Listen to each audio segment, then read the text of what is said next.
अस्सलाम वालेकुम। आज मैंने ज़िंदगी में पहली बार मैंने रेक्टेंगल केक बनाया। ये मैं सच ही बोल रही हूँ क्योंकि मैं रेक्टेंगल केक के लेती नहीं, क्योंकि रेक्टेंगल केक के ना वो होते ही नहीं है, बेसिस ही नहीं आती। मैंने एक बार पता की थी, वो कहते हैं कि आपको ना बल्क में बनवानी पड़ेंगी, क्योंकि पता नहीं अब यही सीन होता है। क्या पता लोगों से मिल जाता हो, लेकिन अब मेरे पास इसका बॉक्स भी नहीं था।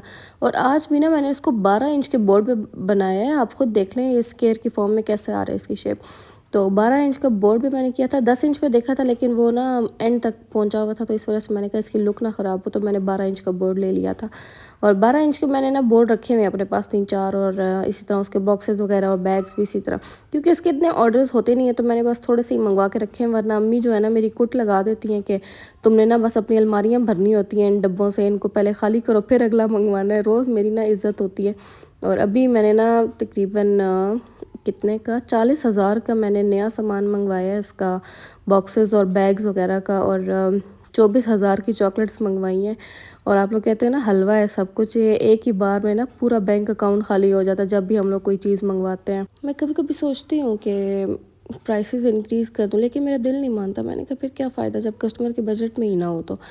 हालांकि ये चॉकलेट्स जो है ना वो 1500 से 2000 की हो गई हैं अभी, ये 1-2 महीनों के अंदर अंदर।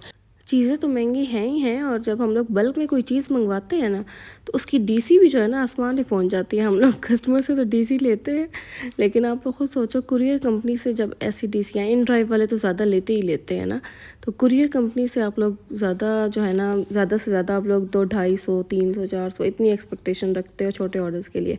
जब वही चीज़ बल्क में आती है ना, तो वही डीसी जो है वो 1800, 2000, 2500 इस तरह पहुँच जाती है।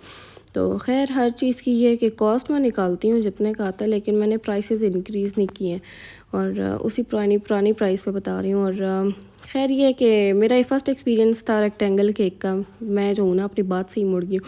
और ये ट्रफ़ल मैं यूज़ कर रही हूँ, इसकी रेसिपी वगैरह अपलोड हो गई है, हुई हुई है, बल्कि काफ़ी महीनों से हुई हुई है। और ओवन पे भी बताई हुई है मैंने, डबल बॉयलर पे भी बताई हुई है। आप लोगों ने कभी भी डायरेक्ट चूल्हे पे नहीं इसको करना, वरना जो है इसका सारा टेक्सचर ख़राब हो जाएगा। और दूसरी चीज़ कि चॉकलेट पे बहुत ज़्यादा डिपेंड करता है। मैं पहले मिल्कीज़ की बनाती थी, और जब उसको व्हिप करती थी वो इतनी लिक्विडी हो जाती थी, वो कभी भी सेट नहीं होती थी, ना हार्ड होती थी। तो उसके बाद जब मैंने गुल्स की मैंने यूज़ करना शुरू की, मैंने जब चॉकलेट चेंज की थी इधर दिसंबर में आके, तब मैं ऐसे ही अप्लाई कर दूँ या मैं व्हिप करके अप्लाई कर दूँ, वो इतनी अच्छी सेट हो जाती है ना। तो तब मुझे पता चला कि मेरी रेसिपी गलत नहीं थी, मेरा जो एक मटेरियल था ना यूज़ करी थी वो गलत था। मिल्कीज़ की चॉकलेट ने मुझे बहुत ज़्यादा तंग किया, मेरे सब्र का सही वाला इम्तिहान लिया था उसने। मुझे लगता था शायद मैं ये वाला काम कर ही नहीं पाऊँगी ट्रफ़ल वाला, लेकिन अब सबसे ज़्यादा मज़ा मुझे इसी चीज़ में आता है। और आप लोग जब भी ट्रफ़ल वाला काम करो ना, आप लोग साथ पानी ज़रूर रखा करो, गर्म पानी, जिसके अंदर ना स्पैचुला डिप कर करके आप लोग उसको अप्लाई करो, वरना वो बहुत ज़्यादा चिपचिपा हो जाता है, और जहाँ आप लोग लगाओगे ना वहाँ से उतर के दोबारा से स्पैचुला के साथ लग जाएगा। तो उसके लिए गर्म पानी का होना बहुत ज़रूरी है, तभी जाके अच्छी फिनिशिंग आएगी। अब ये देखें, ये गोल में फिनिशिंग देना ट्रफ़ल से वो इतना मुश्किल होता है, स्क्वायर में तो और ज़्यादा मुश्किल होता है। और बाकी ना मैंने स्केल साथ रखा हुआ है, मैं ना वो इंचेस वगैरह काउंट कर करके ना मैं फोनेंड को कट कर रही हूँ, ये आप लोग खुद देख लो। और मैंने इसमें इतनी कटिंग की ना, कहीं मेरा मुंह आ रहा था, कहीं मेरा नाक आ रहा था, कहीं मेरा सर आ रहा था कटिंग शूटिंग करके मैंने सारा कुछ आप लोगों को दिखाया। खैर वैसे आप लोग गैस करो आज हम लोग बना क्या रहे हैं। आज ये बिल्कुल न्यू थीम है, थीम के बारे में तो आज मैंने बात की ही नहीं है मैं शुरू में ही अपना रोना धोना शुरू हो गई थी।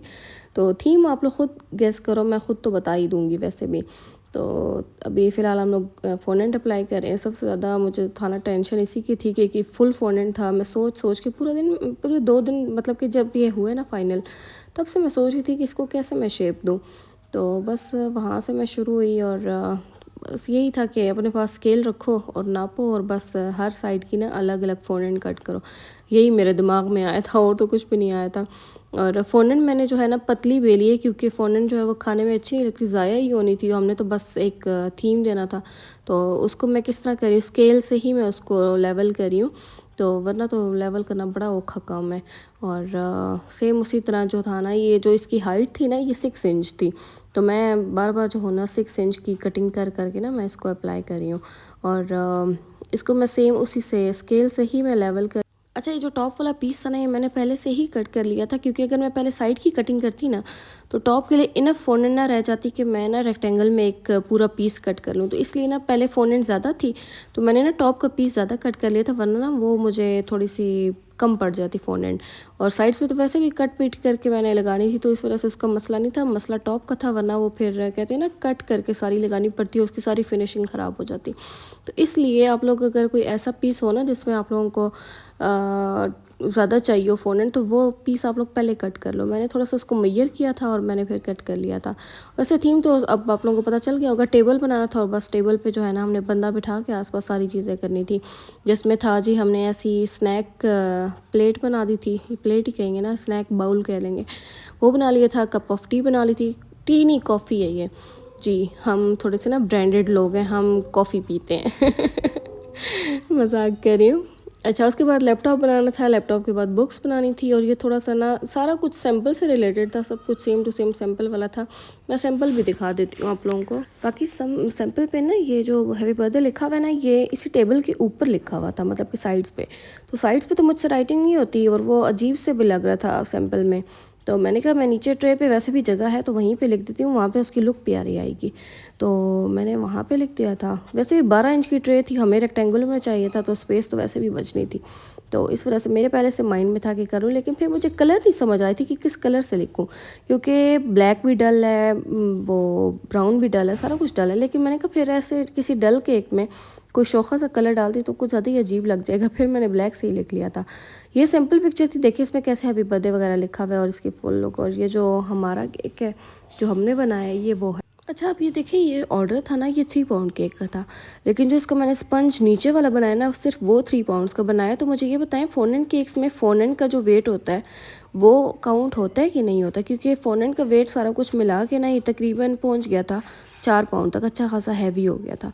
लेकिन मैंने जो था ना सिर्फ स्पंज जो था वो 3 पाउंड्स का बनाया था। तो मुझे इस चीज़ की समझ नहीं है कि फुल फ़ॉन्डेंट केक्स में फ़ॉन्डेंट का भी वेट काउंट होता है या नहीं, या सिर्फ स्पंज का 3 पाउंड्स ही काउंट होगा और जो फ़ॉन्डेंट का होगा वो सेपरेट से होता है।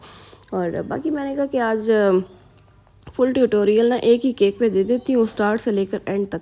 तो इसलिए मैंने पैकिंग भी दिखा दी है। अब ये जो पैकिंग का जो बॉक्स है ना, ये 12x12x6 आई थिंक सो, क्योंकि इसकी हाइट थोड़ी सी ज़्यादा लग रही थी मुझे नॉर्मल की निस्बत। क्योंकि मैं जो छोटे बॉक्स लेती हूँ ना 10 इंच और 8 इंच वाले, उनकी हाइट 4 इंच होती है, लेकिन इसकी ज़्यादा लग रही थी मुझे।